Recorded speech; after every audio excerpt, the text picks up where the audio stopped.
നാം കൈകൊണ്ട് അധ്വാനിച്ചത്, നമ്മുടെ കൈകൊണ്ട് നിർമ്മിച്ചത്, അത് പരമാവധി ആളുകളുടെ പള്ളയിലാക്കാൻ മരിക്കുന്നതിന് മുമ്പ് നമ്മൾ ചിന്തിക്കണം, നമ്മൾ പ്രവർത്തിക്കണം. അതാ ബാക്കിയുണ്ടാകുക. ബാക്കിയുള്ളതൊക്കെ ഉണ്ടല്ലോ ആ ടാങ്കിൽ കടുപ്പോകും. ആളുകൾക്ക് ഫലം കിട്ടണമെങ്കിൽ, പരലോകത്ത് നമുക്ക് ഗുണം കിട്ടണമെങ്കിൽ നമ്മുടെ ആഹാരം നല്ല ആളുകളെ ധാരാളം തീറ്റിപ്പിക്കണം.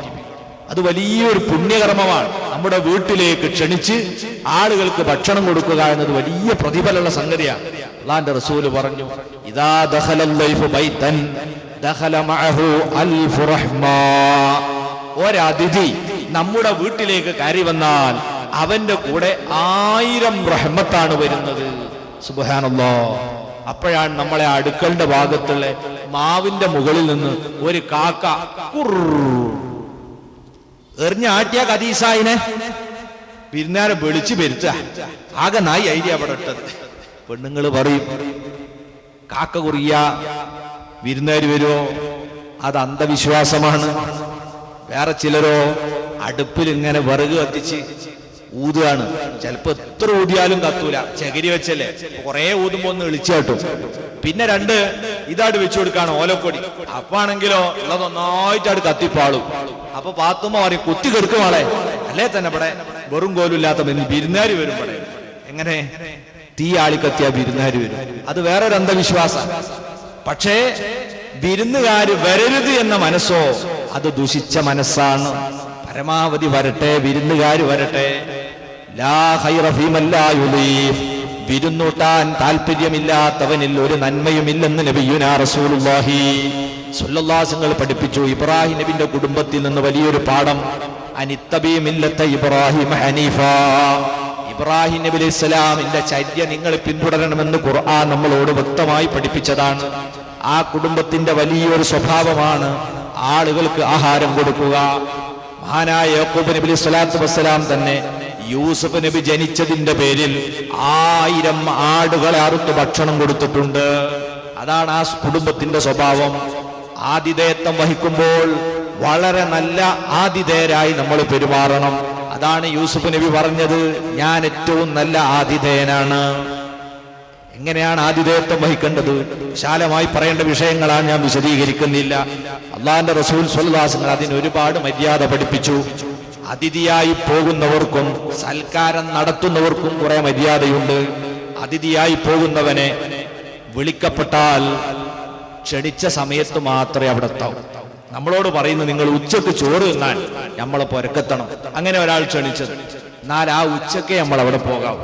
അവിടെ ഒരു ചങ്ങായി എന്നേതായാലും വേറെ പണിയൊന്നുമില്ല, നേരത്തെ കാലത്തെ അവിടെ പോവാ എന്ന് പറഞ്ഞ് 10 മണിക്ക് തന്നെ അവിടെ പോയി ലാൻഡ് ചെയ്താൽ പ്രശ്നം. കാരണം എന്താ, ഇവര് വന്ന ഉടനെ എവിടെ ഇരുത്തണം, എന്തു കൊടുക്കണം, ഇതൊക്കെ തർത്തീബാക്കി വരുന്നേ ഉള്ളൂ. അപ്പോഴേക്ക് അതിഥി വന്നാൽ ഇവരാകെ അവിടെ നിന്ന് ബേജാറാവും. പിന്നെ എന്താ ഇപ്പൊ തൽക്കാലം പോലെ കുടിക്കാൻ കൊടുക്കുക, എവിടെ പോലെ ഇരുത്തുക, അങ്ങനെ അവരെ ബേജാറ്. ഇവരെ വിളിച്ചു കുടുങ്ങിയോന്നായിപ്പോ. അത്ര നേരത്തെ പോകരുത്, പറഞ്ഞാൽ വിളിച്ച നേരത്തെ മാത്രം പോവാൻ. രണ്ടാമത്, നമ്മൾ അന്യരുടെ പുറയിലേക്കാണ് ചെല്ലുന്നതെങ്കിൽ പുറത്തിരിക്കുക, അല്ലെങ്കിൽ സ്വീകരണ മുറിയായി പ്രത്യേകം നിർണയിക്കപ്പെട്ട സ്ഥലമുണ്ടെങ്കിൽ അവിടെ ഇരിക്കുക. ഇരിക്കുമ്പോൾ നബി സല്ലല്ലാഹു അലൈഹി വസല്ലം പറഞ്ഞു, പരമാവധി അകത്തേക്ക് കാണുന്ന ഡോറിന്റെ സമീപത്ത് ഇരിക്കാൻ പാടില്ല, മാറിയിരിക്കണം. കാരണം അകത്തൂടെ സ്ത്രീകൾ അങ്ങോട്ടും ഇങ്ങോട്ടും പോകുന്നത് കാണുന്നത് ഒഴിവാക്കാൻ വേണ്ടി മാന്യതയുള്ള ആളുകൾ അന്യരെ വീട്ടിൽ കയറിയാൽ ഡോറിന്റെ സമീപത്തിരിക്കരുത്. ഇതുപോലെ വലിയ വലിയ ആളുകളെ കൂടി ക്ഷണിച്ച സൽക്കാരമാണെങ്കിൽ, വലിയ സയ്യിദന്മാരും ആലിമീങ്ങളും ഒക്കെ വരുന്നുണ്ടെങ്കിൽ അവർക്കൊക്കെ ഇരിക്കാൻ വേണ്ടി തയ്യാറാക്കിയ ഉന്നതമായ ഇരിപ്പിടങ്ങളിൽ നമ്മൾ സാധാരണക്കാർ കയറിയിരിക്കരുത്. അങ്ങനെ അൻസിലിന്നാസ മനാസിലും, ജനങ്ങൾക്ക് ഓരോരുത്തർക്കും അർഹിക്കുന്ന സ്ഥാനത്ത് ഓരോരുത്തരെ ഇരുത്താം. അവിടെ നമ്മൾ പോയിട്ട് പൂച്ചിരിക്കുമ്പോ അങ്ങനെ ഇരുന്ന്, എന്താ ഞാനും സൽക്കാരത്തിന് വന്നല്ലേ, ഓലും സൽക്കാരത്തിന് വന്നല്ലേ എന്ന് പറയാൻ പാടില്ല. നമ്മൾ അവിടെ നമുക്ക് പറ്റിയ സ്ഥലത്തിരിക്കണം. റസൂലുള്ളാഹി നിങ്ങൾ അങ്ങനെയാ പഠിപ്പിച്ചത്. അതുപോലെ തന്നെ സൽക്കാരത്തിന് ചെന്നാൽ എന്താണ് ഭക്ഷണം എന്നൊരു കാരണവശാലും ചോദിക്കാൻ പാടില്ല. അവിടെ പോയിട്ട് ബിരിയാണിയാ, കോഴിയാ, ആടാ, പോത്താ എന്നിങ്ങനെ ചോദിച്ചുകൊണ്ട് ഇവൻ നുണ കാണിക്കുക, അതൊന്നും പറയാൻ പാടില്ല. അവിടെ ഇരിക്കുക, എന്താ കൊണ്ടുവരുന്ന വെച്ചാൽ അതിന്റെ ശേഷം കാണുക. പിന്നെ ചോറായോ, റെഡിയായോ, ഇങ്ങനെ ചോദിച്ചും ശല്യപ്പെടുത്തരുത്. അത് അതൊക്കെ മാന്യതയുടെ ഭാഗമാണ്. എന്നാൽ ആതിഥേയൻ സൽക്കരിക്കുന്ന ആള് വളരെ കാര്യങ്ങൾ ശ്രദ്ധിക്കണം. ഒന്നാമത്, ഒരു അതിഥിയെ നമ്മൾ വിളിച്ചു കഴിഞ്ഞാൽ ആ വിളിച്ച അതിഥി വന്ന സമയത്ത് തന്നെ നമ്മൾ അയാൾക്ക് ക്ഷണിച്ച സമയത്താണ് എത്തിയതെങ്കിൽ അയാളെ സമയത്തിന്റെ വില നമ്മൾ മാനിക്കണം. അവിടെ വേറെ കുറെ ആൾക്കാർ വരാനുണ്ട്, ഇവര് വരാൻ വീണ്ടും വീണ്ടും വൈകുകയാണ്. അതിനനുസരിച്ച് ഈ വന്ന ആളെ നമ്മൾ വെച്ച് താമസിപ്പിക്കരുത്, വേഗം അയാൾക്കുള്ളത് കൊടുക്കണം, താമസിപ്പിക്കാൻ പാടില്ല. അതേപോലെ തന്നെ ഭക്ഷണം വിളമ്പിക്കഴിഞ്ഞാൽ പരമാവധി വീട്ടുകാരനാണ് ആദ്യം കൈകഴുകി ഇരിക്കേണ്ടത്. പുരക്കാരൻ ഇരിക്കണം. ഒരു സംഘം ഇരിക്കാൻ മാത്രമേ ഉള്ളൂ. ഇനി ഒന്നോ രണ്ടോ ഉണ്ട്, ആ രണ്ടിലും വീട്ടുകാരിൽ ഓരോരുത്തരെങ്കിലും ഇരുന്ന് കൊടുക്കുക. ചമ്മന്തി ഇങ്ങനെ ഒഴിച്ചു കൊടുക്കണം, വേറെ ആള് അച്ചാറൊക്കെ അങ്ങനെ തന്നെ കമഴ്ത്തി കൊടുക്കണം. എന്നാൽ ഈ വിരുന്നുകാരനെ സംബന്ധിച്ചിടത്തോളം ജീവിതത്തിൽ ഏറ്റവും മോശപ്പെട്ട ഒരു ഭക്ഷണമായിരിക്കും അന്നുണ്ടാകുക. ഓരോരുത്തരെ താല്പര്യത്തിനനുസരിച്ച് അവരെടുത്ത് കഴിക്കണം. അല്ലാഹുവിന്റെ റസൂൽ പഠിപ്പിച്ചതാണിത്. ലാ തുകല്ലിഫുൽ ലൈഫ ഫതുബഗിലൂ. നിങ്ങൾ ഒരിക്കലും വിരുന്നുകാരനെ നിർബന്ധിപ്പിക്കരുത്. നിർബന്ധിപ്പിച്ചാൽ വിരുന്നുകാരന്റെ മനസ്സ് വെറുക്കും. വിരുന്നുകാരന്റെ മനസ്സ് വെറുത്താൽ അല്ലാഹ് വെറുക്കും. 1000 റഹ്മത്തിന്റെ കൂലി ഒരു വിരുന്നുകാരൻ വന്നാൽ നമുക്ക് കിട്ടണമെങ്കിൽ അയാളെ വെറുപ്പിച്ചു വിടരുത്. ഭക്ഷണം കഴിച്ചു കഴിഞ്ഞാൽ വിരുന്നുകാരൻ പോകുകയാണെങ്കിൽ റസൂലുള്ളാഹി പറഞ്ഞു, മര്യാദയുണ്ട്. ഇന്ന മിൻ അദബിൽ ലൈഫി അൻ യുശയ്യിഅഹു ഇലദ്ദാർ. ഈ വിരുന്നുകാരന്റെ കൂടെ വീടിന്റെ ഗേറ്റ് വരെ നമ്മൾ നടന്നു പോകുക, അത് മര്യാദയിൽപ്പെട്ടതാണ്. അങ്ങനെ ഭക്ഷണം കഴിച്ചാൽ എന്നാ പിന്നെ നിങ്ങൾ പോകില്ലല്ലേ എന്ന് പറഞ്ഞ് നമ്മൾ വേഗം ഗ്രിൽസിന്റെ പൂട്ട് എടുത്ത് പൂട്ടാൻ നോക്കലല്ല. നമ്മൾ ഇവരെ കൂടെ ഇറങ്ങുക. നമ്മളെ ഗേറ്റിന്റെ അടുത്തരെ പോയിട്ട് ഇപ്പം വീടും വഴിയൊക്കെ അറിഞ്ഞല്ലോ, ഇനി കുട്ടികളെയും മക്കളെയും ഒക്കെ ആയിട്ട് ഇടക്കിടക്ക് വരണം കേട്ടോ എന്ന് പറഞ്ഞ് നല്ലൊരു യാത്രയപ്പ്. ഇങ്ങനെയാണ് സൽക്കാരം നടത്തേണ്ടത്. നബിയുല്ലാഹി യൂസുഫ് അലൈഹി സ്വലാത്തു വസ്സലാം പറഞ്ഞു, കണ്ടില്ലേ നിങ്ങൾ, വാന ഖൈറുൽ മുൻസിലീൻ, ഞാൻ നല്ല സൽക്കാരല്ലേ നിങ്ങൾക്ക് നൽകിയത്, അതുകൊണ്ട് എന്നെ വിശ്വസിക്കണം. ദുരുദ്ദേശം കൊണ്ടല്ല, നിങ്ങൾ അനുജനെയും കൂടി കൊണ്ടുവരും, നിങ്ങളെ ഗുണത്തിനാണ്. ഇത് പറഞ്ഞവരെ വിടുകയാണ്. അങ്ങനെ അതാ വാപ്പയുമായി സംസാരിച്ച് ഞങ്ങൾ അങ്ങനെ ചെയ്തോളാം. പക്ഷേ ആ ഇടക്ക് ബഹുമാനപ്പെട്ടവർ അതാ പറയുന്നു, എന്താ പറയുന്നത്, ഒരു കാര്യം ചെയ്യാം. ആരോട്? ബിന്യാമീനുമായി നേരത്തെ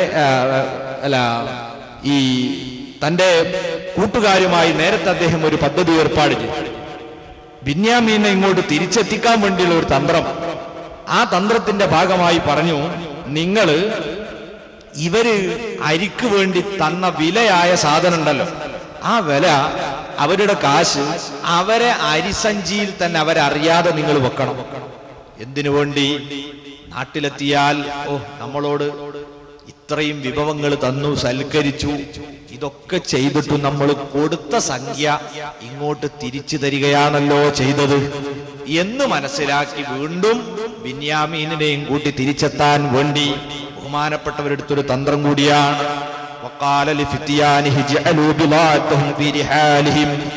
തന്റെ കുട്ടികളോട് പറഞ്ഞു, തന്റെ കൂടെ ഉള്ളവരോട് പറഞ്ഞു, അവര് കൊണ്ടുവന്ന വില അവരുടെ സഞ്ചിയിൽ തന്നെ നിങ്ങൾ നിക്ഷേപിക്കുക. വീട്ടിലെത്തിയാൽ അവരിത് തിരിച്ചു മനസ്സിലാക്കാനും ഇത്ര ഔദാര്യം ചെയ്തതിന്റെ പേരിൽ അവർ തിരിച്ചു വരാനും കാരണമാകും. അതുകൊണ്ട് നിങ്ങൾ അവരെ വില അങ്ങനെ തന്നെ വെക്കുക. അങ്ങനെ അതാ അവര് സന്തോഷത്തോടെ അവരുടെ ഒട്ടകങ്ങളെയുമായി അവർ യാത്ര തിരിച്ചു കനാനിലേക്ക് ചെല്ലുകയാണ്. അങ്ങനെ യൂസുഫ് നബി സ്വല്ലല്ലാഹു അലൈഹി വസല്ലമിന്റെ ജ്യേഷ്ഠന്മാർ അവര് നാട്ടിലേക്ക് എത്തുകയാണ്.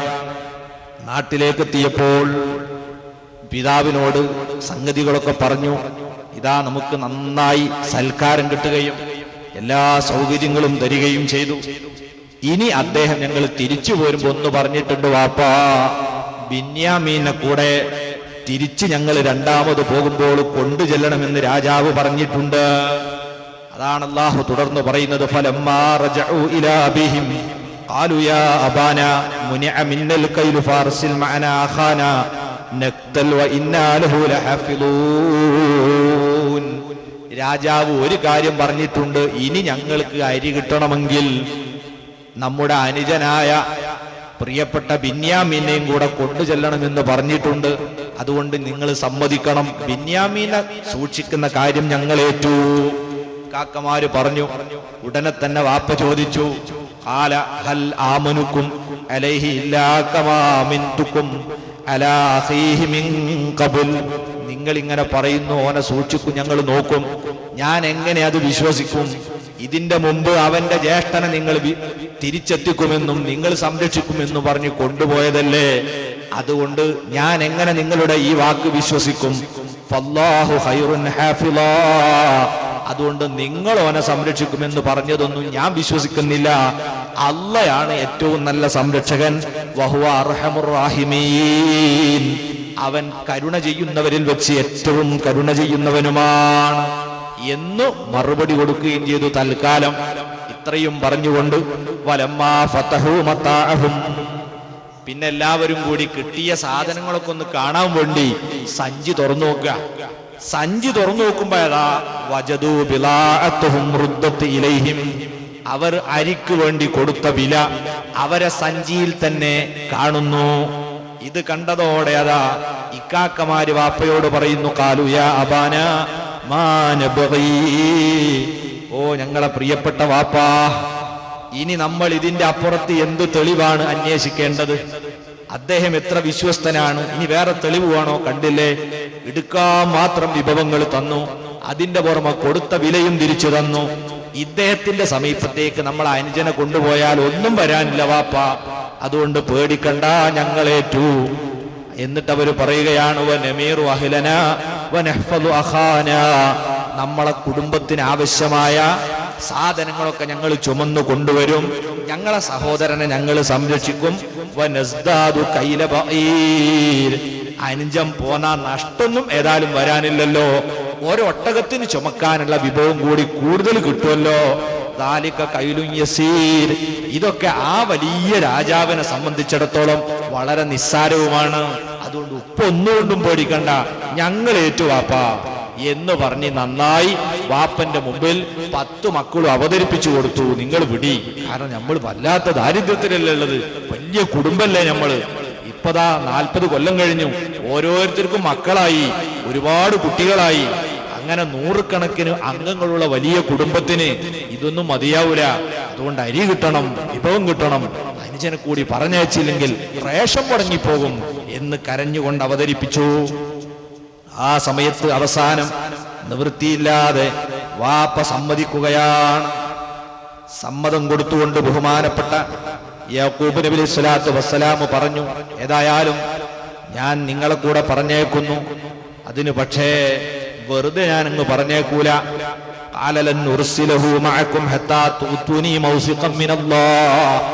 അള്ളാനെ മുൻനിർത്തി നിങ്ങൾ ഒരു കരാർ ഉടനെ എഴുതണം. എന്താണ് കരാർ എഴുതേണ്ടത്? ഈ കുട്ടിയല തൗത്തുന്നനീ ബിഹി, തീർച്ചയായും എന്റെ മകനെ നിങ്ങൾ ഇങ്ങോട്ട് തിരിച്ചെത്തിക്കുമെന്ന് കരാർ എഴുതണം. ഇല്ലാ യുഹാത്തബിക്കും, നിങ്ങളെ കൂടി ബാധിക്കുന്ന എന്തെങ്കിലും ഒരു പൊതു ദുരന്തം വന്ന് എല്ലാവരും കൂടി മരിച്ചു വേണം, പിന്നെ നിവൃത്തിയില്ലല്ലോ. അല്ലാത്ത രീതിയിൽ എന്റെ കുട്ടിക്ക് ഒന്നും സംഭവിക്കാതെ നിങ്ങൾ തിരിച്ചെത്തിക്കണം. അങ്ങനെ ഫലമ്മാ ആതൗഹു മൗസിഖഹും, അവരാ കരാർ അനുസരിച്ച് പിതാവുമായി കരാർ എഴുതി. കരാർ എഴുതിയ ഉടനെ തന്നെ വാപ്പ പറഞ്ഞു, ഖാലല്ലാഹു അലാ മാ നഖൂലു വകീൽ, നമ്മൾ ഈ പറഞ്ഞതിന് അല്ലാഹ് സാക്ഷിയാണ് കേട്ടോ എന്നും പറഞ്ഞ് കരാർ എഴുതിയതിനു ശേഷമാണ് ബിന്യാമീനിനെ ഇക്കാക്കമാരുടെ കൂടെ പറഞ്ഞേക്കാൻ വേണ്ടി ബഹുമാനപ്പെട്ടവർ തീരുമാനിച്ചത്. ചുരുക്കി പറയുകയാണ്, അങ്ങനെ യാത്ര പോകുമ്പോൾ ബഹുമാനപ്പെട്ടവർ പറഞ്ഞു, എന്റെ പ്രിയപ്പെട്ട മക്കളെ, നിങ്ങൾ പോകുമ്പോൾ വളരെ ശ്രദ്ധിക്കണേ. നിങ്ങളപ്പോ കണ്ടാൽ എന്താ വല്ലാത്ത അത്ഭുതപ്പെട്ടു പോകും. 10 കുട്ടികൾ 11 മക്കൾ ഇങ്ങനെ അണിനിരന്നാൽ ഏതൊരാളും നോക്കി നിന്നുപോകും. അങ്ങനത്തെ കാഴ്ചയാണ്. ആ രീതിയിലുള്ള സൗന്ദര്യവും ആകാരവും ആരോഗ്യവും എല്ലാം മേളിച്ച ഒരേ ക്രമത്തിലുള്ള മക്കൾ. അങ്ങനെയാണല്ലോ ചില ആൾക്കാരെ കുട്ടികളെ മുഖത്ത് നോക്കിയാൽ ഇങ്ങനെ ഉണ്ടാവും. പൂച്ചന്റെ മുഖത്ത് നോക്കി എല്ലാവർക്കും ഒരേ മുഖച്ചായം, ഒരേ ശൈലി, ഒരേ വണ്ണം, ഒരേ വലിപ്പം. ഇങ്ങനെ കാണുമ്പോൾ ചില ആൾക്കാർക്ക് വല്ലാത്ത അസൂയയും തോന്നും. ചിലരൊക്കെ എന്തെങ്കിലുമൊക്കെ പറഞ്ഞും പോകും. അതുകൊണ്ട് വാപ്പ പറഞ്ഞതെന്താ?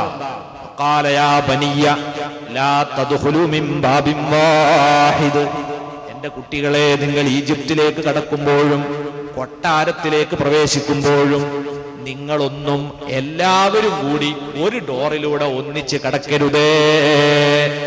യാക്കൂബ് നബി സ്വലാം മക്കളോട് പറയുകയാണ്, വദ്ഖുലൂ മിൻ അബ്വാബിൻ മുതഫരിഖ, വ്യത്യസ്തമായ ഡോറുകളിലൂടെ നിങ്ങൾ പ്രവേശിക്കാവൂ.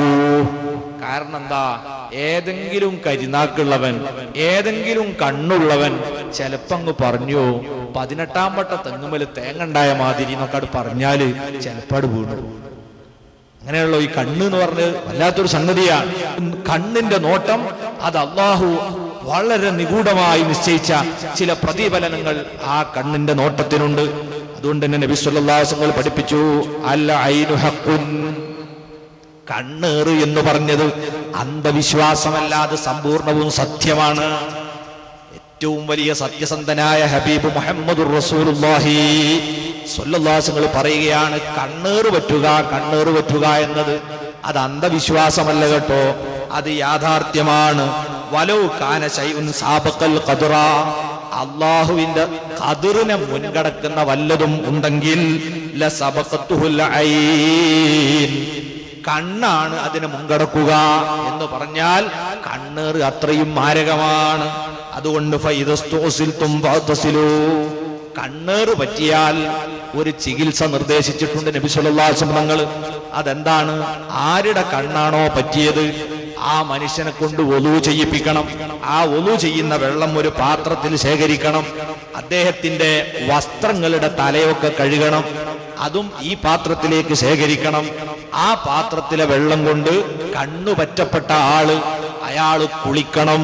എന്നാൽ അയാളുടെ ആ ദൂഷ്യം മാറിപ്പോകുമെന്ന് സയ്യിദുനാ റസൂലുള്ളാഹി സ്വല്ലല്ലാഹു അലൈഹി വസല്ലം പഠിപ്പിക്കുകയും സ്വഹാബത്തുകളൊക്കെ അത് കാണിച്ചു തരികയും ചെയ്തിട്ടുണ്ട്.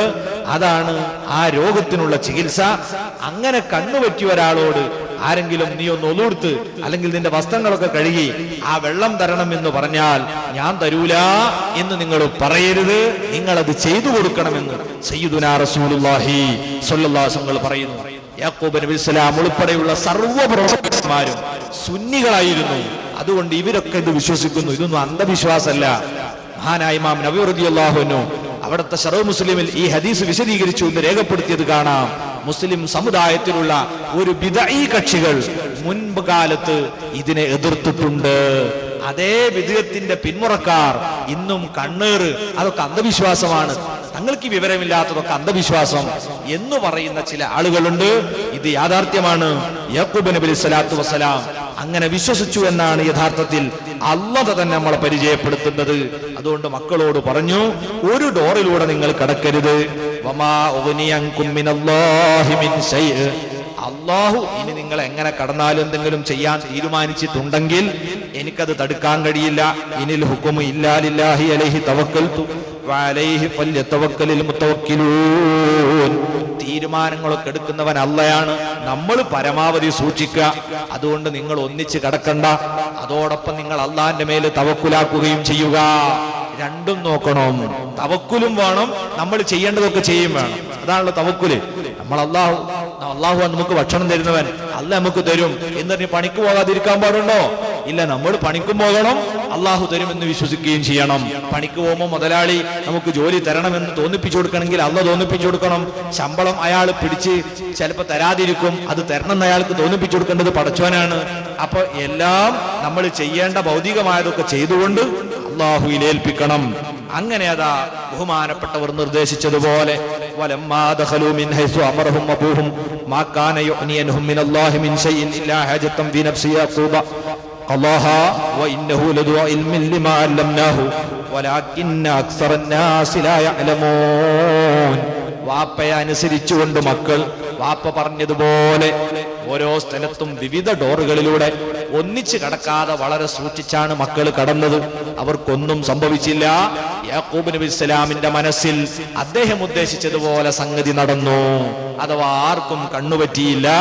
അങ്ങനെ എല്ലാവരും അതാ വീണ്ടും ബിന്യാമീനെ കൂടെ കൂട്ടി കൊട്ടാരത്തിലേക്ക് ചെല്ലുന്നു. സുബ്ഹാനല്ലാഹ്. പിന്നീട് അങ്ങോട്ട് കാണുന്നത് ജീവിതത്തിൽ വല്ലാത്ത അത്ഭുതം തന്നെയാണ്. മഹാനായ യൂസുഫ് നബി സ്വല്ലല്ലാഹു വസ്സലാം ഇവരെയൊക്കെ നല്ല സ്നേഹത്തോടെ സൽക്കരിച്ചു. നേരത്തെ അവർക്ക് ഒരുക്കിയതിനേക്കാൾ ഗംഭീര വരവേൽപ്പാണ് ഇത്തവണ അവർക്ക് ഒരുക്കി കൊടുത്തത്.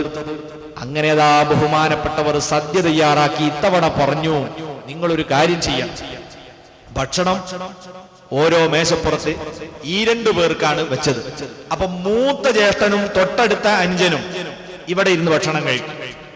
അടുത്ത 2 ആൾ അപ്പുറത്തിരിക്കും, മറ്റേ 2 ആൾ ഇപ്പുറത്തിരിക്കും എന്നിങ്ങനെ പറഞ്ഞ് ആദ്യത്തെ 10 മക്കൾക്ക് 5 സീറ്റ് റെഡിയാക്കി കൊടുക്കും. ഇനിയിപ്പോ ഒരാളേ ഉള്ളൂല്ലേ, ഓൻ വഴി ഇരിക്കട്ടെ എന്നാണ്. അപ്പോഴതാ ബിന്യാമീനാണ് ബാക്കി, ഏറ്റവും ചെറിയ ആള്. ബിന്യാമീൻ കണ്ണിൽ നിന്ന് വെള്ളം ഒലിപ്പിക്കുന്നു. അപ്പൊ യൂസുഫ് അലൈഹി സ്വലാത്തു വസ്സലാം ചോദിച്ചു, എന്തിനാ നിങ്ങൾ കരയുന്നത്? അദ്ദേഹം പറഞ്ഞു, എനിക്കും ഒരു ജ്യേഷ്ഠൻ ഉണ്ടായിരുന്നു, ഈ കാക്ക. അദ്ദേഹം ആടിനെ മേക്കാനും പോയ സമയത്ത് അപകടത്തിൽ മരണപ്പെട്ടു പോയതാണ്. അദ്ദേഹം ഉണ്ടായിരുന്നെങ്കിൽ എനിക്കും ഒന്നിച്ചിരുന്ന് ഭക്ഷണം കഴിക്കാൻ ഒരാളുണ്ടാകുമായിരുന്നല്ലോ എന്ന് പറഞ്ഞുകൊണ്ട് ബിന്യാമീൻ കരയുമ്പോൾ യൂസുഫ് അലൈഹി സ്വലാത്തു വസ്സലാം പറഞ്ഞു, നീ ദുഃഖിക്കണ്ട, നിന്റെ കൂടെ ഞാനുണ്ട്. ഇവർക്ക് വലിയ അത്ഭുതമായി. ഇതെന്താ പടച്ചോനെ, മന്ത്രി ഞമ്മളെ കൂടെ ഭക്ഷണം കഴിക്കാനിരിക്കെ വല്ലാത്ത ഇഷ്ടമായി, സന്തോഷമായി. ഇത് കഴിഞ്ഞ് രാത്രി അവിടെ വിശ്രമിക്കാൻ പറഞ്ഞു, നിങ്ങൾക്ക് നാളെ പോകാം. ഉറങ്ങാൻ സൗകര്യം ചെയ്തു.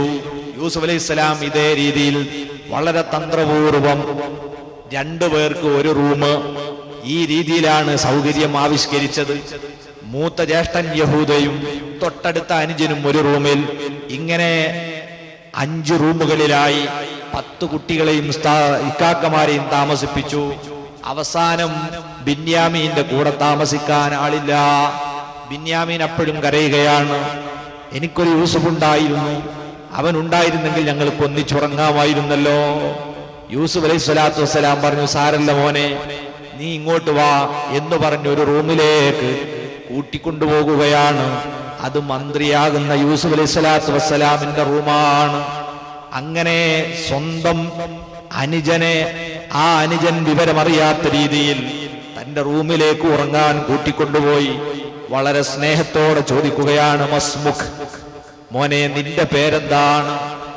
അപ്പോഴതാ അദ്ദേഹം പറഞ്ഞു, എന്റെ പേര് ബിന്യാമീൻ എന്നാണ്. എന്താ ബിന്യാമീൻ എന്ന പേരിന്റെ അർത്ഥം? അദ്ദേഹം പറഞ്ഞു കൊടുത്തു, അത് വളരെ ദുഃഖം എന്നും വേദന എന്നും ഒക്കെയാണ് അതിന്റെ അർത്ഥം. പേരിടാൻ കാരണം എന്നെ പ്രസവിച്ച സമയത്ത് തന്നെ എന്റെ ഉമ്മ മരിച്ചുപോയി, അതുകൊണ്ടാണ് ആ പേരെനിക്കിട്ടത്. ഏതായിരുന്നാലും ഹല്ലക വലതുൻ, നിനക്ക് മക്കളുണ്ടോ? കാല അദ്ദേഹം പറഞ്ഞു, ഉണ്ട്. അശ്റുബനീൻ, എനിക്ക് 10 കുട്ടികളുണ്ട്. ഈ ബിന്യാമീൻ ഇപ്പൊ ചെറിയ കുട്ടിയല്ല കേട്ടോ, അയാൾക്ക് 10 മക്കൾ വേറെ ഉണ്ട്. കൊല്ലങ്ങൾ കഴിഞ്ഞില്ലേ, 40 കൊല്ലായില്ലേ, 10 കുട്ടികളുണ്ട് എനിക്ക്. ഫല്ലക മിൻ അഖില്ലി ഉമ്മിക, നിന്റെ ഉമ്മയുടെ ഭാഗത്തുകൂടെ നിനക്ക് വല്ല സഹോദരന്മാരുണ്ടോ? കാല കാനലി അഹുൻ ഫഹലക, അതെ എനിക്കുണ്ടായിരുന്നു ഒരു സഹോദരൻ, അദ്ദേഹം മരണപ്പെട്ടു പോയി. അപ്പൊ യൂസുഫ് അലൈഹി സ്വലാം ചോദിച്ചു, അതുഹിബ്ബു അൻ അകൂന അഖാക, ഞാൻ നിന്റെ സഹോദരനാകുന്നത് നിനക്ക് ഇഷ്ടമുണ്ടോ? കാല, അപ്പോഴതാ ബിന്യാമീൻ പറയുന്നു, മയ്യജിദു അഖം മിസ്ലക അയ്യുഹൽ മലികു, നിങ്ങളെപ്പോലെയുള്ള ഒരു രാജാവിനെ എനിക്കെങ്ങനെ സഹോദരനായി ലഭിക്കാനാണ്? എന്നാൽ എന്റെ സഹോദരനേക്കാൾ സ്നേഹമുള്ള ആളാണ് നിങ്ങൾ. എന്നാൽ വലം യലിദ്ക യാഖൂബ് വലാ റഹീൽ, യാക്കൂബിനും റാഹീലിനും നിങ്ങൾ പിറന്നിട്ടില്ല എന്നേ ഉള്ളൂ. എന്റെ സഹോദരനാകാനുള്ള എല്ലാ സ്വഭാവവും നിങ്ങൾക്കുണ്ട്. ഇതങ്ങ് കേട്ടതോടെ യൂസുഫ് അലൈഹി സ്വലാത്തു വസ്സലാം പൊട്ടി പൊട്ടി കരഞ്ഞുപോയി. മഹാനവറുകൾ സ്നേഹത്തോടെ പറഞ്ഞു, ഓ ബിന്യാമീൻ, ഞാൻ ആരാണെന്ന് നിനക്കറിയുമോ? നിങ്ങൾ വിശ്വസിക്കുന്നുണ്ടല്ലോ ചെറിയ കുട്ടിയായ കാലത്ത് പൊട്ടക്കിണറിൽ വീണ് മരണപ്പെട്ടു പോയി എന്നും ചെന്നായ പിടിച്ചു എന്നൊക്കെ നിങ്ങൾ വാർത്ത കേട്ടിട്ടില്ലേ? ആ ഇക്കാക്ക യൂസുഫാണ് ഞാൻ മോനെ എന്ന് പറഞ്ഞതോടെ പിന്നീട് കരച്ചിലും കെട്ടിപ്പിടുത്തവും അവരുടെ സങ്കടങ്ങളും സന്തോഷങ്ങളും ഒക്കെ ഒന്നിച്ച് പ്രകടിപ്പിക്കുന്ന രംഗങ്ങളാണ്. അങ്ങനെ വളരെയധികം വൈകുന്നോ നേരം വെളുക്കുന്നത് വരെ അവര് ജീവിതത്തിന്റെ കഥകൾ ഓരോന്ന് പറഞ്ഞ് വാപ്പയുടെ വിശേഷങ്ങളൊക്കെ ചോദിച്ച് ഉറങ്ങാതെ സംസാരിച്ചിരിക്കുകയാണ്. അവസാനം ബിന്യാമീന് പറഞ്ഞു, കാക്കാ ഒരു കാര്യം ഞാൻ പറയട്ടെ, ഈ കൊട്ടാരത്തിന് നിങ്ങളെയും വിട്ടു പോകുന്ന പ്രശ്നമല്ല, ഞാൻ ഇവിടെ തന്നെ തങ്ങും. അപ്പൊ യൂസുഫ് അലൈഹി സ്വലാം പറഞ്ഞു, അത് നിയമവിരുദ്ധമാണ്. കാരണം നമ്മളെ വാപ്പാക്ക് അത് വലിയ സങ്കടമായിരിക്കും. ഞാൻ പോയതിന്റെ പേരിൽ തന്നെ വാപ്പ കരഞ്ഞു കരഞ്ഞ് ദുഃഖിക്കുകയാണല്ലോ, ഇനി നീയും കൂടി തിരിച്ചു പോകാതെന്ന് അത് വലിയ ബുദ്ധിമുട്ടാണ്. എന്തു പറഞ്ഞിട്ടും കാര്യമില്ല, ഞാൻ പോകൂല എന്ന് പറഞ്ഞ് ബിന്യാമീനെ നിലവിളിക്കുകയാണ്. യൂസുഫ് അലൈഹി സ്വലാത്തു വസ്സലാം പറഞ്ഞു, എങ്കിലും ഒരു കാര്യം ചെയ്യാം, ഞാൻ നിന്റെ പേരിൽ ചില തന്ത്രങ്ങൾ ആവിഷ്കരിക്കും, അതിൽ നീ ഒന്നും വിചാരിക്കരുത്. ചിലപ്പം നിന്നെപ്പറ്റി മോശമായ ചിലതൊക്കെ ആരൊക്കെ പറയും, അത് കേൾക്കാൻ നീ തയ്യാറാകണം. ബിന്യാമീൻ പറഞ്ഞു, നിങ്ങൾ എന്ത് ചെയ്താലും വേണ്ടിയില്ല, കൊന്നാ ഞാൻ പെടുന്നു പോവില്ല. ബഹുമാനപ്പെട്ടവരതാ ഉടനെ തന്നെ തന്ത്രമാവിഷ്കരിച്ചു. എന്താണ് തന്ത്രം? ഇദ്ദേഹം യൂസുഫ് അലൈഹി സ്വലാത്തു വസ്സലാം തന്റെ കൊട്ടാരത്തിലെ ജോലിക്കാരെ വിളിച്ചുകൊണ്ട് പറഞ്ഞു, നമുക്കൊരു കാര്യം ചെയ്യണം, ഇവർക്ക് വേണ്ടതെല്ലാം നിങ്ങൾ അളന്ന് തിട്ടപ്പെടുത്തുക. അളന്ന് തിട്ടപ്പെടുത്തിയതിന് ശേഷം ബിന്യാമീനിന്റെ സഞ്ചിയിൽ എന്റെ അളവ് പാത്രം നിങ്ങൾ നിക്ഷേപിക്കണം. അങ്ങനെ ഇവര് അരിയുമൊക്കെയായി രാവിലെ തിരിച്ചു പോകും, ബിന്യാമീനും കൂടെ പോകും. കൂടെ പോയി കുറെ അങ്ങെത്തുമ്പോൾ നിങ്ങൾ പിന്നാലെ ഓടിച്ചെല്ലണം, എന്നിട്ടൊരു വാർത്ത അവരോട് പറയണം. അതിനെ സംബന്ധിച്ച് അല്ലാഹ് പറയുന്നു, ഫലമ്മാ ജഹസഹും ബിജഹാസിഹിം ജഅല സിഖായത ഫീ റഹ്ലി അഖീഹി സുമ്മ അദ്ദന മുഅദ്ദിനുൻ അയ്യതുഹൽ ഗൈറു ഇന്നകും ലസാരിഖൂൻ. ഫലമ്മാ ജഹസഹും ബിജഹാസിഹിം, അവരുടെ യാത്രാ സാമഗ്രികളും വിഭവങ്ങളും ഒക്കെ ഒരുക്കി തയ്യാറാക്കി അവരെ യാത്ര അയച്ചപ്പോൾ ജഅല സിഖായത ഫീ റഹ്ലി അഖീഹി, സ്വന്തം സഹോദരനായ ബിന്യാമീന്റെ സഞ്ചിയിൽ അളവ് പാത്രം നിക്ഷേപിച്ചു. സുമ്മ അദ്ദന മുഅദ്ദിനുൻ, അങ്ങനെ ഇവർ പോയി കുറെ അങ്ങ് എത്തി. ഒരു ഗ്രാമത്തിലെത്തിയപ്പോ ഓടിച്ചെന്ന് കുതിരപ്പുറത്ത് ഒരാൾ പറഞ്ഞു, അയ്യത്തുഹൽ ഗൈർ, ഓ യാത്രാസംഘമേ, ഇന്നക്കും ലസാരിഖൂൻ, കള്ളന്മാരാ നിങ്ങൾ, നിക്കവിടെ. സുബ്ഹാനല്ലാഹ്, ഞെട്ടിപ്പോയില്ലേ? യാക്കൂബ് നബിയുടെ മക്കൾ ഞെട്ടിപ്പോയി. അവരതാ ഉടനെ ചോദിച്ചു, ഖാലൂ വഅഖ്ബലു അലൈഹിം മാദാ തഫ്ഖിദൂൻ. ഈ ചോദിച്ച ആളുകളേക്ക് തിരിഞ്ഞു നിന്നുകൊണ്ട് യൂസുഫ് നബിയുടെ മക്കൾ ചോദിച്ചു, യാക്കൂബ് നബിയുടെ മക്കൾ ചോദിച്ചു, നിങ്ങൾ കള്ളന്മാരെ എന്ന് വിളിച്ചല്ലോ, എന്താ നിങ്ങൾക്ക് നഷ്ടപ്പെട്ടത്? ഖാലൂ നഫ്ഖിദു സുവാഅൽ മലിക്, ഞങ്ങളെ രാജാവിന്റെ അളവ് പാത്രം നഷ്ടപ്പെട്ടു പോയി. രാജാവിന്റെ അളവ് പാത്രമാണ് നഷ്ടപ്പെട്ടു പോയത്, ഒരു വലിയ വിഷയാണ്. വലിമൻ ജാഅ ബിഹി ഹിംലു ബഗീർ, ആ പാത്രം ആരെങ്കിലും കണ്ടെടുത്ത് തിരിച്ചു തരികയാണെങ്കിൽ ഒരൊട്ടകത്തിന് ചുമക്കാനുള്ള വിഭവങ്ങളൊക്കെ ഞങ്ങൾ വെറുതെ തരും. വാനബിഹി സഖീം, അതിന് ഞാൻ ജാമ്യക്കാരനാണ്. അതുകൊണ്ട് നിങ്ങൾ പെട്ടെന്ന് തരികയാണെങ്കിൽ നിങ്ങൾക്ക് ഗുണാണ്, നിങ്ങൾക്ക് അതിനുള്ള ഒരു ലോഡ് അരിയും കൂടി കിട്ടും. അതേ സമയത്ത് നിങ്ങൾ തരുന്നില്ലെങ്കിൽ അത് അപകടമാണ്. യൂസുഫ് അലൈഹി സ്വലാമിന്റെ ഇക്കാക്കമാര് ആണയിട്ട് പറഞ്ഞു, തല്ലാഹി, ഖാലൂ തല്ലാഹി, അല്ലാഹയാണേ സത്യം, ലഖദ് അലിംതും, നിങ്ങൾക്കറിയില്ലേ, മാ ജിഇനാ ലിനുഫ്സിദ ഫിൽ അർള്, ഈജിപ്തിൽ വന്ന് കുഴപ്പമുണ്ടാക്കാൻ വന്നവരല്ല ഞങ്ങൾ. വമാ കുന്നാ സാരിഖീൻ, ഞങ്ങൾ കള്ളന്മാരുമല്ല. ഇത് നിങ്ങൾക്ക് തന്നെ അറിയുന്ന സംഗതിയല്ലേ, പിന്നെ ഞങ്ങൾ എന്തിന് കക്കുന്നു? ഞങ്ങൾക്ക് എവിടുന്നാണ് ആ സാധനം എടുത്തു തരാൻ കഴിയുക? അതുകൊണ്ട് ഞങ്ങൾ കട്ടിട്ടില്ല. വന്നവർ ചോദിച്ചു, ഖാലൂ ഫമാ ജസാഉഹു ഇൻ കുൻതും കാദിബീൻ, നിങ്ങൾ കട്ടു എന്ന് തെളിഞ്ഞാൽ എന്താണ് അതിനുള്ള നിങ്ങളെ അഭിപ്രായത്തിൽ തന്നെ എന്ത് ശിക്ഷയാണ് അതിന് കൊടുക്കേണ്ടത്? മഹാനായ യാക്കൂബ് നബി അലൈഹി സ്വലാമിന്റെ ശരീഅത്തനുസരിച്ചുള്ള ശിക്ഷാവിധി അവര് തന്നെ വിശദീകരിച്ചു കൊടുത്തു. ഖാലൂ ജസാഉഹു മൻ വുജിദ ഫീ റഹ്ലിഹി ഫഹുവ ജസാഉഹു, ഞങ്ങളെ മതത്തിലെ നിയമം അനുസരിച്ച് അങ്ങനെ ഒരാൾ കളവ് നടത്തിയാൽ ആ കളവ് നടത്തിയവനെ പിടിച്ചു വെക്കും, ഒരു കൊല്ലക്കാലം അവനെ അടിമ വേല ചെയ്യിപ്പിക്കും. ഇതാണ് ഞങ്ങളെ മതത്തിലെ ശിക്ഷ. ആ ശിക്ഷ നിങ്ങൾ കൊടുത്തോളൂ, ധൈര്യമായിട്ട് കൊടുത്തോളൂ, ഞങ്ങളാരും അങ്ങനെ കട്ടിട്ടില്ല. അത്രയും ഉറപ്പാണല്ലോ. അവര് പറഞ്ഞു. അങ്ങനെയതാ ഉടനെ തന്നെ ഇവരെ കൊട്ടാരത്തിലേക്ക് തിരിച്ചു കൊണ്ടുപോയി. ഇനി ഒന്ന് ചെക്കപ്പ് നടത്തണം, രാജാവിന്റെ മുമ്പിൽ വെച്ചു തന്നെ വേണം. നബിയുല്ലാഹി യൂസുഫ് അലൈഹി സ്വലാത്തു വസ്സലാം അതാ ആദ്യമായി തന്റെ അനുജന്റെ ആ സഞ്ചി പരിശോധിക്കാതെ ആദ്യം മൂത്തയാളുടെ സഞ്ചി പരിശോധിച്ചു, അതിൽ കാണുന്നില്ല. പിന്നെ അടുത്ത ആളുടെ പരിശോധിച്ചു, അതിലുമില്ല. അങ്ങനെ 10 മക്കളുടെ സഞ്ചിയും പരിശോധിച്ചു, ഒരാളെ സഞ്ചിയിലും ഒന്നും കാണുന്നില്ല. അവസാനം യൂസുഫ് നബി പറഞ്ഞു, ഇനി ഇവന്റെ അല്ലേ, അത് പരിശോധിക്കണം, നിങ്ങൾ പോയിക്കോളിന്ന് പറഞ്ഞു. അപ്പോ ഇവര് പറഞ്ഞു, അത് പറ്റൂല, ഞങ്ങളെപ്പറ്റി ഒരു ചെറിയ തുഹമത്ത് തെറ്റിദ്ധാരണ ഇവിടെ ബാക്കി വെച്ച് ഞങ്ങൾക്ക് പോകാൻ പറ്റൂല, അതുകൊണ്ട് അനുജന്റോട് നിങ്ങൾ പരിശോധിച്ചോ, അതിലുണ്ടാവില്ല, ഉറപ്പാണ്, ഞങ്ങൾ കക്കാൻ വന്നതല്ല എന്ന്. സുബ്ഹാനല്ലാഹ്. അതേ അല്ലാഹ് പറയുന്നു, സഹോദരന്റേത് പരിശോധിക്കുന്നതിന് മുമ്പ് മറ്റുള്ളതൊക്കെ പരിശോധിച്ചു. അവസാനം പിന്നെ ആ അളവ് പാത്രത്തെ പുറത്തെടുത്തു. അനുജന്റെ പാത്രത്തിൽ നിന്ന് പുറത്തെടുത്തു. കദാലിക കിദ്നാലി യൂസുഫ, ഇപ്രകാരം യൂസുഫ് നബിക്ക് നമ്മൾ തന്ത്രം പറഞ്ഞു കൊടുത്തു. മാകാന ലിയൗഹുദ അഖാഹു ഫീ ദീനിൽ മലികി ഇല്ലാ അൻ യശാ അല്ലാഹ്. ഈ തന്ത്രത്തിലൂടെ അല്ലാതെ രാജാവിന്റെ നിയമപ്രകാരം ഒരിക്കലും അദ്ദേഹത്തെ പിടിച്ചു വെക്കാൻ വകുപ്പുണ്ടായിരുന്നില്ല. അതിനുവേണ്ടി നമ്മൾ തന്ത്രം പറഞ്ഞു കൊടുത്തു. ആ തന്ത്രം അനുസരിച്ച് യൂസുഫ് അലൈഹിസ്സലാം പ്രവർത്തിച്ചു. ഇത് കണ്ടതോടുകൂടി യൂസുഫ് അലൈഹിസ്സലാമിന്റെ ഇക്കാക്കമാരൊക്കെ തലതാഴ്ത്തി. സുബ്ഹാനല്ലാഹ്. നമ്മൾ പറയണ്ടില്ലേനു ഓന്റെ പരിശോധിക്കാൻ. പറഞ്ഞു കുടുങ്ങി, സാധനം ഇന്ന് കിട്ടിയില്ല, ഇനി എന്താ ചെയ്യാ? അവര് മുഖത്തോട് മുഖം നോക്കി വിഷണ്ണരായി നിരാശരായി ഖേദപൂർവ്വം നിൽക്കുകയാണ്. ഉടനെ തന്നെ ദേഷ്യപ്പെട്ടു. പലരും ബിന്യാമീനെ കൊള്ള തട്ടിക്കേറി. നിനക്ക് എന്തിനാടാ ഇതിന്റെ ആവശ്യം? ആവശ്യത്തിനുള്ളതൊക്കെ രാജാവ് തന്നിട്ടില്ലേ? നീ എന്ത് പ്രവർത്തനായി നടത്തിയത്? ഇതൊക്കെ ബിന്യാമീൻ മൗനത്തോടെ കേട്ടുനിന്നു. അദ്ദേഹവും തലതാഴ്ത്തു നിന്നു. ഉടനെ തന്നെ ഏതാ ഇവരടവ് മാറ്റി. ഉടനെ തന്നെ പറയുന്നു, കാലൂ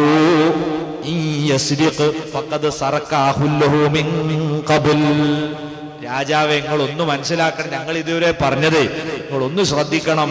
ഞങ്ങളെ ഇവന്റെ ഉമ്മ വേറെയാണ്. ഞങ്ങൾ 10 മക്കൾ ഒരു ഉമ്മാന്റെ കുട്ടികളാണ്, ഞങ്ങൾ വെക്കൂല. അതേ സമയത്ത് ഇവൻ ഉമ്മ വേറെയാണ്. ഇവനൊരു ഇക്കാക്ക നേരത്തെ ഉണ്ടായി, ഓൻ മരിച്ചു പോയതാ. ഓനും ഇതിനു മുമ്പ് കളവെടുത്തിയ ആളാണ്. ആരോടാ പറയുന്നത്? യൂസുഫ് അലൈഹി സ്വലാത്തു വസ്സലാമിനോട് പറയുകയാണ്. ഇവന്റെ ജ്യേഷ്ഠനും ഇതിന് മുമ്പ് കട്ടിട്ടുണ്ട്. അതിനൊരു സംഭവം പണ്ഡിതന്മാർ ഉദ്ധരിക്കുന്നുണ്ട്. യൂസുഫ് അലൈഹി സ്വലാമിന്റെ ഉമ്മ ബിന്യാമീനെ പ്രസവിച്ച ഉടനെ മരിച്ചു. രണ്ടും ചെറിയ കുട്ടികളാണ്. വലിയ പ്രയാസായപ്പോൾ യാക്കൂബ് നബി അലൈഹി സ്വലാം തന്റെ മൂത്ത പെങ്ങളെ സമീപത്താണ് യൂസുഫ് അലൈഹി സ്വലാമിനെ കൊണ്ടുപോയി കുറച്ച് ദിവസം താമസിപ്പിച്ചത്. എന്നിട്ട് ആ മഹദി എന്ത് ചെയ്തു? യൂസുഫിനോട് സ്നേഹമായി യൂസുഫിനെ വിട്ടുകൊടുക്കൂല എന്ന് പറഞ്ഞു. അവസാനം നിവൃത്തിയില്ലാതെയായി. അങ്ങനെ പല കുഴപ്പങ്ങളും നടന്ന കൂട്ടത്തിൽ ഇസ്ഹാഖ് നബി അലൈഹി സ്വലാമിന്റെ അനന്തര സ്വത്തൊക്കെ സൂക്ഷിച്ച ഒരു ബെൽറ്റ് ഉണ്ടായിരുന്നു. ആ ബെൽറ്റ് കാണാതായി നോക്കുമ്പോ എവിടെ തെരഞ്ഞിട്ടും കാണുന്നില്ല. അവസാനം കണ്ടു ആ ബെൽറ്റ് എവിടെ? ചെറിയ കുട്ടിയായ യൂസുഫ് അലൈഹി സ്വലാമിന്റെ അരയിൽ. അതാര് കെട്ടിയതാണ്? ഈ അമ്മായി കെട്ടിക്കൊടുത്തതാണ്. അമ്മായി എടുക്കാൻ വേണ്ടിയിട്ട് അമ്മായി യൂസുഫ് അലൈഹി സ്വലാമിന്റെ അരയെ കെട്ടിക്കൊടുത്തു. അത് പിന്നെ ആരും തപ്പാൻ വരുമല്ലോ, കുട്ടി ഇപ്പൊ ഏതായാലും എടുക്കൂലല്ലോ. അങ്ങനെ എടുത്തപ്പോ അമ്മായി പറഞ്ഞു യാക്കൂബ് നബിയോട്, ഇത് യൂസുഫാണ് എനിക്ക് എടുത്തത് എന്ന് പറഞ്ഞു. യഥാർത്ഥത്തിൽ യൂസുഫ് അലൈഹി സ്വലാം ഇങ്ങനെ ചിന്തിക്കാൻ പ്രായമായിട്ടുള്ള ചെറിയ കുട്ടിയാണ്. കുട്ടിന്റെ മേൽ വെറുതെ പറഞ്ഞതാണ്. ആ സംഭവം ഇവരുടെ ഓർമ്മയിലുണ്ട്. അത് വെച്ചുകൊണ്ടാണ് അവർ പറയുന്നത്, ഈ യസ്രിഖ് ഫഖദ് സറഖഹു മിൻ ഖബൽ, ഇവൻ കട്ടിട്ടുണ്ടെങ്കിൽ ഇവന്റെ സഹോദരൻ ഒരാളുണ്ടായിരുന്നു യൂസുഫ് എന്ന് പറഞ്ഞിട്ട്, ഓന് മുമ്പ് കളവ് നടത്തിയവനാണ്. പക്ഷേ യൂസുഫ് അലൈഹി സ്വലാം അവിടെ ഒന്നും വിഷയം പുറത്തു പറഞ്ഞില്ല. അല്ലാഹ് പറയുന്നു, ഫഅസറഹാ യൂസുഫ് ഫീ നഫ്സിഹി വലം യുബ്ദിഹാ ലഹും, അത് സ്വന്തം മനസ്സിൽ അവിടെ രഹസ്യമാക്കി വെച്ചു, വെളിവാക്കി കൊടുത്തില്ല. ആല അൻതും ശർറും മക്കാന, ഏതായിരുന്നാലും നിങ്ങൾ പിച്ചിമ്പഴൊന്നും പറയണ്ട, നിങ്ങൾ വളരെ മോശപ്പെട്ട സംഗതിയാണ് ഇപ്പം ചെയ്തു വെച്ചത്. വല്ലാഹു അഅലമു ബിമാ തസിഫൂൻ, നിങ്ങളിപ്പം ഈ പറഞ്ഞുകൊണ്ടിരിക്കുന്നതൊക്കെ അല്ലാഹ് നന്നായി അറിയും, അതുകൊണ്ട് നിങ്ങൾ കൂടുതലൊന്നും മിണ്ടണ്ട എന്നു മാത്രം പറഞ്ഞ് അവരെ അവിടുന്ന് വിട്ടു.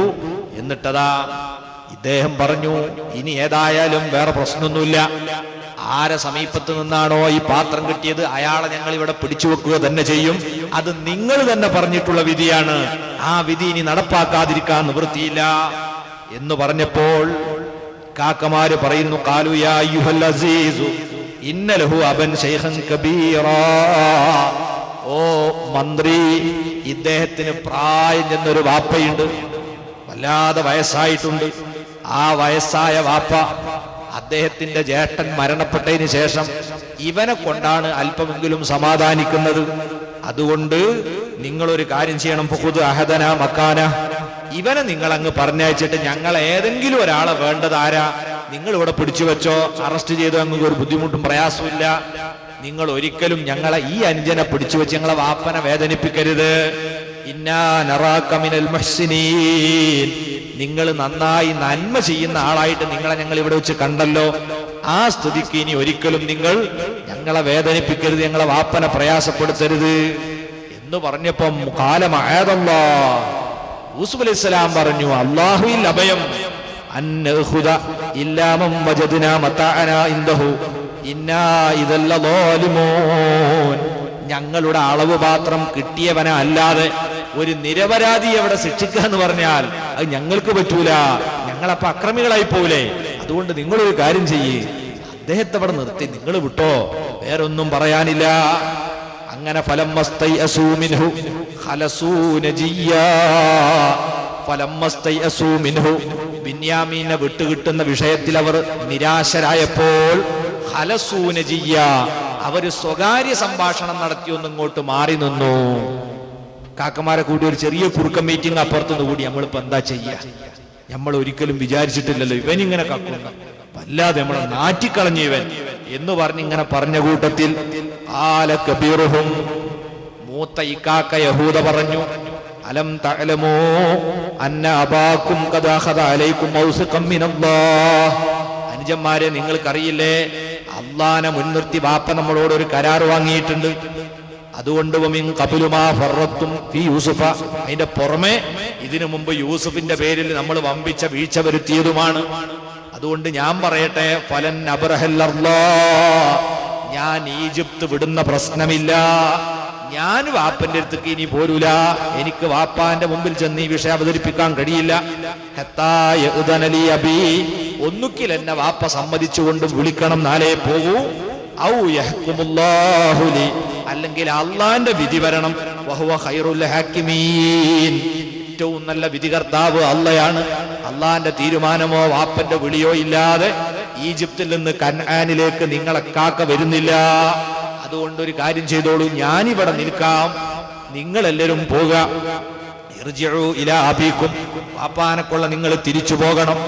ഫഖൂലു യാ അബാന ഇന്ന ഇബ്നക സറഖ്, വാപ്പാ നിങ്ങൾ ഒന്നറിയണം, നിങ്ങളെ മകൻ കളവ് നടത്തി വാപ്പാ. അവരെ വിശ്വാസം അനുസരിച്ച് അവർ പറയണല്ലോ. അവിടെ ചെന്ന് നിങ്ങൾ വാപ്പനോട് പറ, നിങ്ങളെ മകൻ ബിന്യാമീൻ കട്ടു, വമാ ശഹീദിനാ ഇല്ലാ ബിമാ അലിംനാ, ഞങ്ങൾ അറിഞ്ഞതിനല്ലാതെ ഞങ്ങൾക്ക് സാക്ഷിക്കാൻ പറ്റൂലല്ലോ. ഓൻ കളവ് നടത്തുന്നത് കണ്ടിരുന്നെങ്കിൽ ഞങ്ങൾക്ക് തടയാമായിരുന്നു, പക്ഷെ ഞങ്ങൾ അറിഞ്ഞില്ല, ഞങ്ങൾ കാണാതെയും അറിയാതെയും അവൻ രാജാവിന്റെ അളവ് മാത്രം അവന്റെ സഞ്ചിയിലെടുത്തു വെച്ചു വാപ്പാ. ഞങ്ങൾ കാണാത്ത കാര്യം ശ്രദ്ധിക്കാൻ ഞങ്ങൾക്ക് പറ്റൂലല്ലോ. നേരത്തെ ഞങ്ങൾ ഓനെ ശ്രദ്ധിക്കാ സൂക്ഷിക്കാന്നൊക്കെ ഞങ്ങൾ വാക്ക് തന്നതാണെങ്കിലും കാണാതെ ചെയ്തത് എങ്ങനെ ഞങ്ങൾ ശ്രദ്ധിക്കാ? അതുകൊണ്ട് വാപ്പാ, നിങ്ങളെ മോൻ കളവ് നടത്തി, ഇനി ഞങ്ങളെ പറയുന്നത് കളവാണ് നിങ്ങൾ തെറ്റിദ്ധരിക്കും. കാരണം ഇതിനു മുമ്പ് നിങ്ങൾക്ക് അതിനുള്ള സാഹചര്യം ഉണ്ടായിട്ടുണ്ട്. അതുകൊണ്ട് തെളിവ് പിടിച്ചോളൂ. ഞങ്ങള് യാത്ര തിരിച്ചു വരുമ്പം ഒരു ഗ്രാമത്തിലെത്തിയപ്പോഴാണ് ഇവരോടി വന്ന് കള്ളന്മാരെ നിൽക്കവിടെ എന്ന് പറഞ്ഞത്. ആ ഗ്രാമീണരൊക്കെ അവിടെ ഒരുമിച്ച് കൂടി ഈ രംഗം കണ്ടിട്ടുണ്ട്. ആ ഗ്രാമക്കാരോട് ചോദിച്ചാൽ നിങ്ങൾക്കറിയാം, ഞങ്ങൾ ആരും ഒന്നും ചെയ്തിട്ടില്ല, നിങ്ങളെ മോൻ കളവ് നടത്തിയതാ. ആ ഗ്രാമീണർ അതിന് സാക്ഷിയാണ്, വേണമെങ്കിൽ അന്വേഷിക്കാം. തുടർന്ന് പറഞ്ഞു, വല്ല അതോടൊപ്പം നമ്മളെ കൻആനിൽ നിന്ന് നമ്മളെ കൂടെ വേറെ ഒരുപാട് യാത്രക്കാർ വന്നിട്ടില്ലേ അരി വാങ്ങാൻ, അവരോട് നിങ്ങൾ ചോദിച്ചു നോക്കൂ. വൈന്നാല സോദിക്കൂ, ഞങ്ങൾ സത്യം മാത്രമേ പറയുന്നുള്ളൂ, ഇവിടെ ഞങ്ങൾ ഒരു കളവും പറയുന്നില്ല. യൂസുഫ് അലൈഹിസ്സലാമിന്റെ പിതാവ് യാക്കൂബ് നബി പറഞ്ഞു, ബൽ സവ്വലത്തുലക്കും അൻഫുസുക്കും അംറാ, അല്ല അല്ല, നിങ്ങൾ എന്തോ കുതന്ത്രവുമായിട്ട് വരികയാണ്. കാരണം നേരത്തെ നിങ്ങൾ യൂസുഫിന്റെ കാര്യത്തിൽ ഇങ്ങനെയാണല്ലോ പറഞ്ഞത്. ഇത് മനസ്സിലാക്കാൻ കഴിയാതെ അല്ല യാക്കൂബ് നബി പറയുന്നത്. നേരത്തെ ചെയ്തതിന് അതേ നാണയത്തിൽ തന്നെ ഇപ്പൊ മറുപടി കൊടുത്തതാണ്.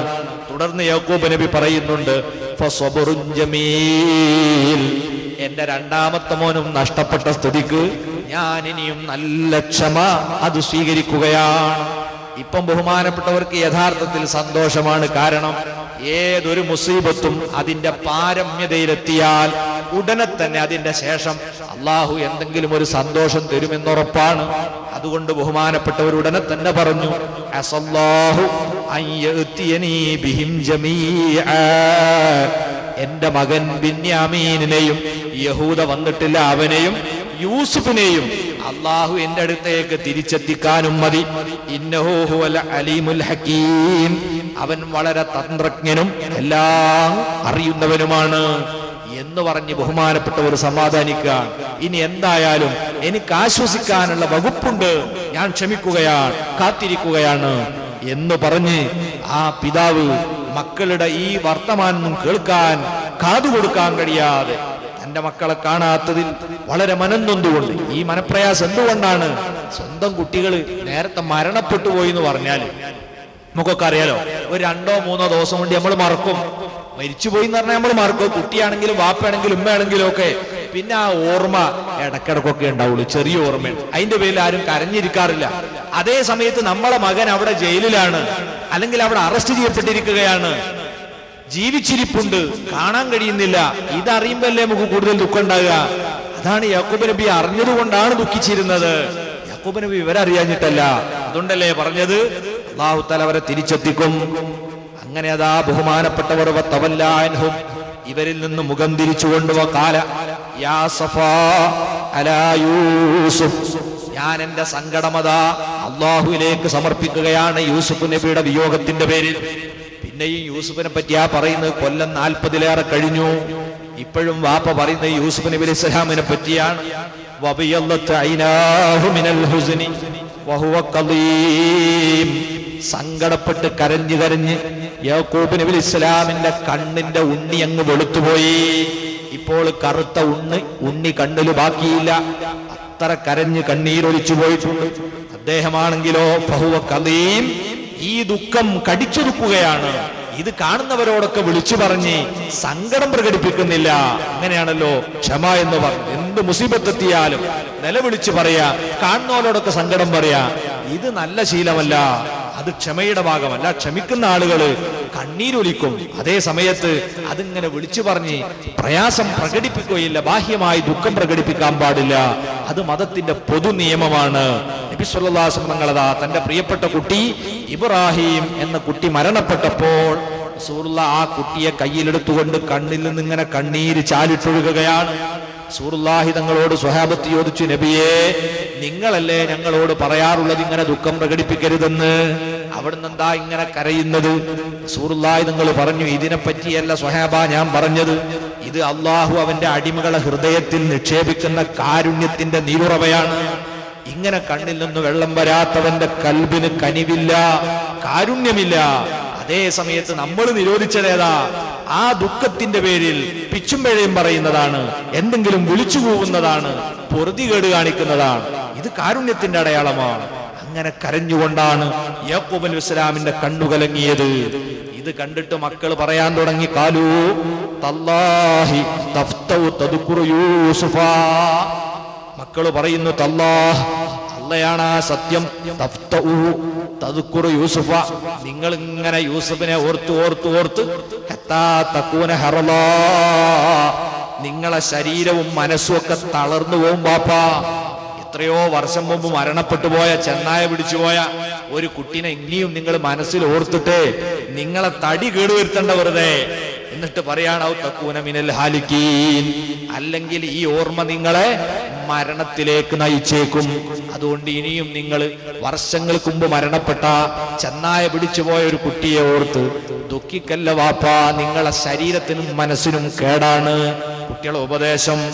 പക്ഷേ മഹാനവറുകൾ പറഞ്ഞു, കാല ഇന്നമാഷ്കു ബസ്സി വഹുസ്നി, ഞാൻ എന്റെ ദുഃഖവും സങ്കടങ്ങളും എല്ലാം ബോധിപ്പിക്കുന്നത് ഇലല്ലാഹ്, അല്ലാഹുവിനോടാണ് കേട്ടോ. എന്റെ എല്ലാ ദുഃഖങ്ങളും ഞാൻ അല്ലാഹുവിനോടാണ് പറയുന്നത്. പിന്നെ നിങ്ങൾ പറയും പോലല്ല.